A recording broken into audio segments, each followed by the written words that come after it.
नमस्कार। आकाशवाणी जयपुर अजमेर से प्रस्तुत हैं प्रादेशिक समाचार।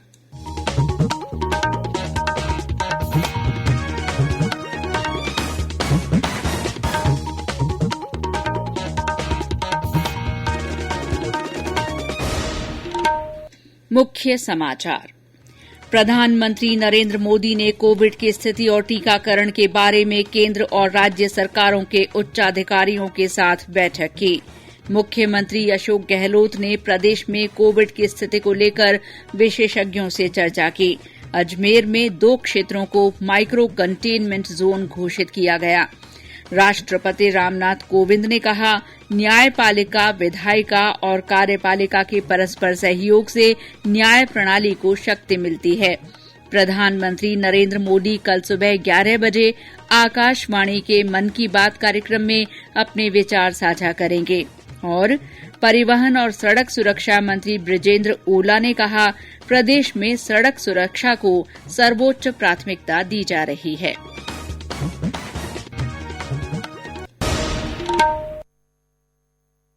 समाचारों के साथ मैं शीला चावला। देश ने कोविड टीकाकरण अभियान के अंतर्गत 121 करोड़ से ज्यादा टीके लगाकर इतिहास रच दिया है। इस महत्वपूर्ण काम में योगदान देने वाले चिकित्सकों, नर्सों और अन्य स्वास्थ्य कर्मियों का आकाशवाणी अभिनंदन करता है। इसके साथ ही हम आपको सतर्क भी करना चाहते हैं कि कोविड संक्रमण अभी खत्म नहीं हुआ है। इसीलिए आप सबसे हमारी अपील है कि जल्दी ही दोनों टीके लगवाएं और अन्य लोगों को भी टीके लगवाने के लिए प्रेरित करें। साथ ही इन 3 आसान उपायों का पालन अवश्य करें। मास्क लगाएं, 2 गज की सुरक्षित दूरी बनाए रखें, हाथ और चेहरा साफ रखें। कोविड से संबंधित किसी भी जानकारी और मार्गदर्शन के लिए राष्ट्रीय हेल्पलाइन नंबर 1075 पर संपर्क करें। और अब समाचार विस्तार से। प्रधानमंत्री नरेंद्र मोदी ने आज नई दिल्ली में देश में कोविड की स्थिति और टीकाकरण के बारे में केंद्र तथा राज्य सरकारों के उच्चाधिकारियों के साथ वर्चुअल बैठक की। बैठक में कैबिनेट सचिव राजीव गौबा, प्रधानमंत्री के प्रमुख सचिव पीके मिश्रा, केंद्रीय स्वास्थ्य सचिव राजेश भूषण और नीति आयोग के सदस्य स्वास्थ्य डॉ वीके पॉल भी शामिल रहे। प्रधानमंत्री ने अधिकारियों को राज्य सरकारों के साथ मिलकर राज्य और जिला स्तर पर जागरूकता बढ़ाने के निर्देश दिए। श्री मोदी ने वर्तमान में कोविड के अधिक मामले वाले क्षेत्रों में कंटेनमेंट जोन बढ़ाने और सक्रिय निगरानी के निर्देश भी दिए। गौरतलब है कि ये बैठक इजराइल, बोत्सवाना और हांगकांग में कोरोना के नए स्ट्रेन ओमिक्रॉन के मामलों की रिपोर्ट और 15 दिसंबर से पूरी क्षमता के साथ अंतर्राष्ट्रीय वाणिज्यिक उड़ानों के लिए सरकार की मंजूरी को ध्यान में रखते हुए आयोजित की गई। विश्व स्वास्थ्य संगठन WHO के अनुसार कोरोना का नया वेरिएंट डेल्टा से भी अधिक संक्रामक हो सकता है। हालांकि भारत में अभी तक नए वेरिएंट का कोई मामला सामने नहीं आया है। ये अब तक दक्षिण अफ्रीका, हांगकांग, बोत्सवाना, इजराइल और बेल्जियम में पाया गया है। मुख्यमंत्री अशोक गहलोत ने आज शाम प्रदेश में कोविड की स्थिति की समीक्षा के लिए विशेषज्ञों के साथ खुली बैठक की। उन्होंने प्रदेश में टीकाकरण की दूसरी डोज को अभियान के तौर पर अपनाकर टीकाकरण में तेजी लाने के निर्देश दिए। प्रदेश में कोविड के मरीजों की संख्या में लगातार बढ़ोतरी हो रही है। जयपुर जिले में आज भी कोविड के 11 मामले सामने आए हैं। प्रदेश के 174 सक्रिय कोविड मामलों में से 100 मामले अकेले जयपुर जिले से हैं। इस बीच अजमेर में नए कोविड मरीजों की पुष्टि होने के बाद 2 क्षेत्रों को माइक्रो कंटेनमेंट जोन घोषित कर दिया गया है और वहां धारा 144 लागू कर दी गई है। अतिरिक्त जिला कलेक्टर ने बताया कि शिव विहार और कोटड़ा में एक आवासीय कॉम्प्लेक्स में कोरोना के 10 मरीज मिलने के बाद आगामी 1 दिसंबर तक निषेधाज्ञा लागू की गई है। इस दौरान वहां दुकानें बंद रहेंगी और हाइपोक्लोराइड का छिड़काव किया जाएगा। जिला प्रशासन इन क्षेत्रों में घर घर खाद्य सामग्री का वितरण करवाएगा। प्रदेश में कोविड से बचाव के लिए जिलों में टीकाकरण का काम जारी है। आज जालौर जिले में कोविड टीकाकरण अभियान के तहत सामुदायिक और प्राथमिक स्वास्थ्य केन्द्रों तथा उप स्वास्थ्य केन्द्रों में टीके लगाए गए। स्कूलों में भी अभियान के तहत कोविड टीके लगाए गए। आज कुल 492 केन्द्रों पर टीकाकरण हुआ। इसी तरह बांसवाड़ा में टीकाकरण अभियान में आज चिकित्सा विभाग के दल ने जिनालय पहुंचकर संतों को टीके लगाए। शहर के दादाबाड़ी जिनालय में 2 संतों ने कोविड से बचाव के लिए टीका लगवाया। उन्होंने संदेश दिया कि कोविड को हराने के लिए सभी की भागीदारी जरूरी है। झालावाड़ जिले में हर घर दस्तक कार्यक्रम के तहत घर घर और गली मोहल्लों में जाकर कोविड टीके लगाए जा रहे हैं और जो लोग टीका लगवाने में रुचि नहीं ले रहे हैं उन्हें समझाया जा रहा है। देश में पिछले 24 घंटों में 8,318 लोगों में कोरोना संक्रमण की पुष्टि हुई है। अब कोविड के सक्रिय मरीजों की संख्या 1,07,000 हो गई है। कोविड से स्वस्थ होने की दर 98.34% है। पिछले 24 घंटों में 10,967 लोग कोविड से स्वस्थ हुए हैं। कोविड संबंधी राष्ट्रीय हेल्पलाइन नंबर हमारी वेबसाइट newsonair.gov.in पर उपलब्ध हैं। केंद्रीय स्वास्थ्य मंत्री मनसुख मांडविया ने अंगदान के लिए जागरूकता फैलाने पर जोर दिया है। उन्होंने आज नई दिल्ली में राष्ट्रीय अंग और ऊतक प्रत्यारोपण संगठन नोटो द्वारा आयोजित 12वें भारतीय अंगदान दिवस पर आयोजित कार्यक्रम को संबोधित किया। इस मौके पर श्री मांडविया ने कहा कि जन भागीदारी और मानवीय दृष्टिकोण से अंगदान करने के लिए लोगों की सहभागिता आवश्यक है। प्रदेश के चिकित्सा और स्वास्थ्य मंत्री सादीलाल मीणा ने अंगदान दिवस के मौके पर जयपुर में अंगदान जागरूकता पोस्टर का विमोचन किया।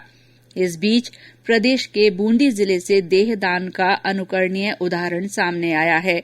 बूंदी निवासी 94 वर्षीय पुरुषोत्तम दाधीच ने 15 साल पहले अपनी देहदान करने का संकल्प लिया था। कल रात उनका निधन होने के बाद उनकी पार्थिव देह को कोटा मेडिकल कॉलेज में भेज दिया गया। इससे पहले उनकी देह को अंतिम दर्शन के लिए रखा गया, जहां गणमान्य नागरिकों ने उन्हें अंतिम विदाई दी। गौरतलब है कि राष्ट्रीय अंगदान दिवस देश में वर्ष 2010 से हर साल 27 नवंबर को मनाया जा रहा है। इसका उद्देश्य अंगदान के प्रति लोगों में जागरूकता फैलाना, मानव जाति के लिए किए गए निस्वार्थ योगदान को पहचानना और मानवता में विश्वास को फिर से स्थापित करना है। राष्ट्रपति रामनाथ कोविंद ने कहा है कि देश की तीनों संवैधानिक संस्थाओं न्यायपालिका, विधायिका और कार्यपालिका के सामंजस्य से न्याय प्रणाली को और मजबूती मिलती है। श्री कोविंद उच्चतम न्यायालय की ओर से आज नई दिल्ली में आयोजित 72वें संविधान दिवस के समापन समारोह को संबोधित कर रहे थे। राष्ट्रपति ने इस बात के लिए न्यायपालिका की सराहना की कि लोगों का इसमें अभी भी विश्वास बना हुआ है। उन्होंने कहा कि ये न्यायाधीशों का दायित्व है कि वे अदालतों में अपने फैसलों में अत्यधिक विवेक का उपयोग करें। श्री कोविंद ने आशा व्यक्त की कि आने वाले दिनों में सभी को कानूनी सहायता और परामर्श की सेवाएं उपलब्ध होंगी। उन्होंने अदालतों में बड़ी संख्या में लंबित मुकदमों पर चिंता व्यक्त करते हुए कहा कि न्यायाधीशों की ज्यादा से ज्यादा नियुक्ति होनी चाहिए और इसमें लिंग समानता का ध्यान रखा जाना चाहिए। समारोह में प्रधान न्यायाधीश एन.वी. रमना और कानून मंत्री किरेन रिजिजू भी उपस्थित थे। ये समाचार आकाशवाणी जयपुर अजमेर से प्रसारित किए जा रहे हैं। समाचार अभी और भी हैं, लेकिन पहले ये संदेश।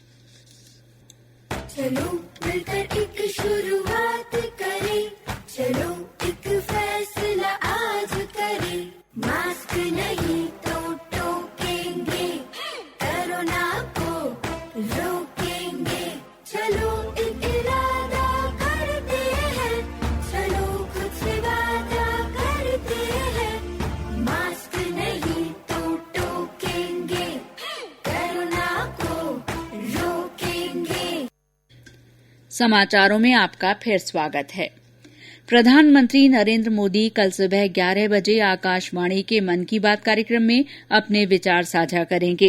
ये इस मासिक रेडियो कार्यक्रम की 83वीं कड़ी होगी। आकाशवाणी और दूरदर्शन के समूचे नेटवर्क पर इसका प्रसारण होगा। कार्यक्रम आकाशवाणी समाचार की वेबसाइट और न्यूज ऑन एआईआर ऐप पर भी उपलब्ध रहेगा। आकाशवाणी समाचार, दूरदर्शन समाचार, प्रधानमंत्री कार्यालय तथा सूचना और प्रसारण मंत्रालय के यूट्यूब चैनलों पर भी ये सीधा प्रसारित होगा। संसद के शीतकालीन सत्र के पहले दिन सोमवार को लोकसभा में कृषि कानून निरस्त करने का विधेयक पेश किया जाएगा। प्रधानमंत्री नरेंद्र मोदी ने हाल ही में इन कानूनों को निरस्त करने की घोषणा की थी। ये विधेयक मूल्य आश्वासन और कृषि सेवा समझौते संबंधी कृषक सशक्तिकरण और संरक्षण अधिनियम 2020, कृषि उत्पाद व्यापार और वाणिज्य संवर्धन और सुविधा अधिनियम 2020, आवश्यक वस्तु संशोधन अधिनियम 2020 को निरस्त करने और आवश्यक वस्तु अधिनियम 1955 में संशोधन के लिए लाया जा रहा है। भारतीय जनता पार्टी ने सरकार के समर्थन के लिए राज्यसभा में अपने सदस्यों को उपस्थित रहने के लिए पहले ही व्हिप जारी कर दिया है। परिवहन और सड़क सुरक्षा राज्य मंत्री बृजेंद्र ओला ने कहा है कि प्रदेश में सड़क सुरक्षा को सर्वोच्च प्राथमिकता दी जा रही है। आज सीकर में मीडिया से बातचीत में उन्होंने कहा कि परिवहन विभाग में ऑनलाइन कार्य तेजी से शुरू करने की कोशिश की जा रही है। उन्होंने बताया कि विभाग के कार्य ऑनलाइन होने से आम लोगों को काफी सुविधा होगी। और अब आजादी का अमृत महोत्सव से जुड़े समाचार। आजादी का अमृत महोत्सव।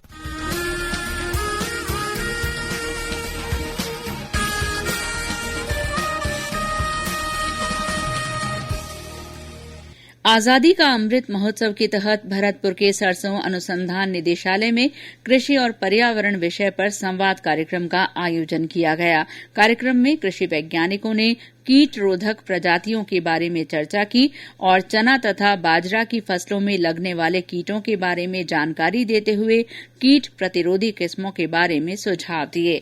श्रीगंगानगर में आजादी का अमृत महोत्सव प्रदर्शनी आज संपन्न हुई। समापन समारोह में विभिन्न प्रतियोगिताओं के विजेताओं को पुरस्कार दिए गए। पुलिस के स्पीक अप कार्यक्रम के तहत आज टोंक जिले के देवली में छात्राओं को स्वयं की सुरक्षा के प्रति जागरूक किया गया। अतिरिक्त पुलिस अधीक्षक ने छात्राओं को अन्याय के खिलाफ आवाज उठाने के लिए प्रेरित किया। उन्होंने बताया कि अजमेर पुलिस रेंज द्वारा एक ऐप लॉन्च किया गया है, जिसके माध्यम से महिलाएं कभी भी पुलिस से सहायता प्राप्त कर सकती हैं। उन्होंने बताया कि महिलाएं आपातकाल में 1090 फोन नंबर पर कभी भी शिकायत कर सकती हैं। और अंत में मुख्य समाचार एक बार फिर। प्रधानमंत्री नरेंद्र मोदी ने कोविड की स्थिति और टीकाकरण के बारे में उच्चाधिकारियों के साथ बैठक की। मुख्यमंत्री अशोक गहलोत ने प्रदेश में कोविड की स्थिति को लेकर विशेषज्ञों से चर्चा की। अजमेर के 2 क्षेत्रों को माइक्रो कंटेनमेंट जोन घोषित किया गया है। राष्ट्रपति रामनाथ कोविंद ने कहा है कि न्यायपालिका, विधायिका और कार्यपालिका के परस्पर सहयोग से न्याय प्रणाली को शक्ति मिलती है। प्रधानमंत्री नरेंद्र मोदी कल सुबह 11 बजे आकाशवाणी के मन की बात कार्यक्रम में अपने विचार साझा करेंगे। और परिवहन और सड़क सुरक्षा मंत्री बृजेंद्र ओला ने कहा है कि प्रदेश में सड़क सुरक्षा को सर्वोच्च प्राथमिकता दी जा रही है। इसी के साथ प्रादेशिक समाचार बुलेटिन समाप्त हुआ। नमस्कार।